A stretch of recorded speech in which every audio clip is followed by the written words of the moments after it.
आज के वीडियो में C4 पौधे अथवा C4 पादप या फिर C4 प्लांट्स को चित्र सहित आसान भाषा में समझाएंगे। चलिए शुरू करते हैं। सबसे पहले जानते हैं कि C4 पौधे किसे कहते हैं। तो ऐसे पौधे जिनमें प्रकाश संश्लेषण के दौरान कार्बन डाइऑक्साइड ग्रहण करने पर बनने वाला पहला स्थिर पदार्थ 4 कार्बन परमाणुओं वाला होता है, उन्हें C4 पौधे कहते हैं। इस पहले पदार्थ का नाम ऑक्सैलो एसिटिक एसिड है, OAA है। चलिए इस परिभाषा को अच्छे से समझा देते हैं।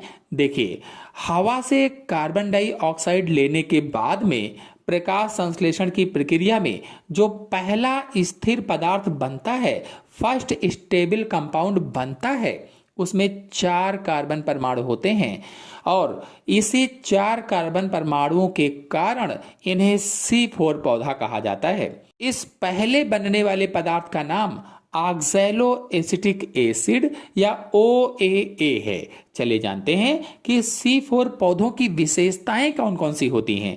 तो पहली विशेषता है, ये पौधे गर्म और शुष्क यानी कि सूखे वातावरण में जीवित रहने के लिए विशेष रूप से अनुकूलित होते हैं। मतलब गर्म, सूखे और तेज धूप वाले इलाकों में भी बहुत आसानी से और कुशलता से अपना भोजन बना सकते हैं। फिर दूसरी विशेषता है, इन पौधों की पत्तियों में एक विशेष संरचना पाई जाती है जिसे क्रैंच एनाटोमी कहते हैं, क्रैंच एनाटोमी। और इसमें प्रकाश संश्लेषण की क्रिया 2 अलग अलग कोशिकाओं कौन सी, मीसोफिल और बंडल शीथ में बटी होती है।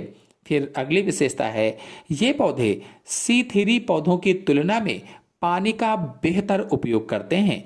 इनमें प्रकाश श्वसन नहीं के बराबर होता है या फोटो रिस्पायरेशन नहीं के बराबर होता है, जिससे उच्च तापमान में भी इनकी उत्पादकता बहुत अधिक होती है। फिर अगली विशेषता है, ये पौधे पत्तियों के बाहरी हिस्से में CO2 को लेकर 4 कार्बन वाले एसिड में बदलते हैं, 4 कार्बन वाले एसिड में, और फिर उसे अंदर के बंडल शीथ में भेज देते हैं। वहां जाकर के यह एसिड वापस CO2 छोड़ता है, जिससे पौधे को भोजन बनाने के लिए लगातार CO2 मिलती रहती है, चाहे बाहर कितनी भी धूप तेज क्यों ना हो। फिर जानते हैं कि C4 पौधों के उदाहरण कौन कौन से होते हैं। तो ये पौधे गर्म, उष्णकटिबंधीय यानी कि ट्रॉपिकल और शुष्क वातावरण के लिए अनुकूलित होते हैं। मक्का, गन्ना, ज्वार, बाजरा, चौलाई, बथुआ और कई प्रकार की घासें, जैसे उष्णकटिबंधीय क्षेत्रों में पाई जाने वाली हरी घास, दूब है, चारा घास है आदि इसमें आती हैं। अब इनमें से जो मक्का है, तो मक्का गर्मियों में तेजी से बढ़ने वाला सबसे बेहतरीन C4 पौधा है।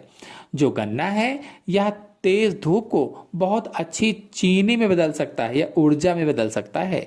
ज्वार और बाजरा जो है, ये मोटे अनाज सूखे और गर्म इलाकों में आसानी से उग जाते हैं। तो ये रहा कुछ C4 पौधों के बारे में। आशा है आपको समझ में आया होगा। शेयर कीजिए। धन्यवाद।